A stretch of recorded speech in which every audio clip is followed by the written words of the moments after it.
Ever wished you could share your Word documents without worrying about formatting changes or compatibility issues?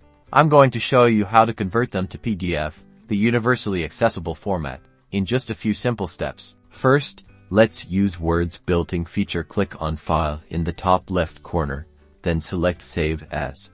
In the Save As dialog box, find the drop-down menu labeled Save As Type. Click on it, and choose PDF from the list. Select where you want to save your new PDF, give it a name, and click Save. Word will automatically convert your document to PDF, and it will maintain all the formatting.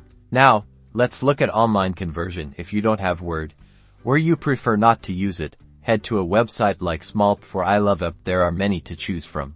Upload your Word document by selecting it from your files, then click Convert, and lastly download the PDF. It's that easy. Finally, if you have Adobe Acrobat or similar PDF software, you can open your Word document directly in the program.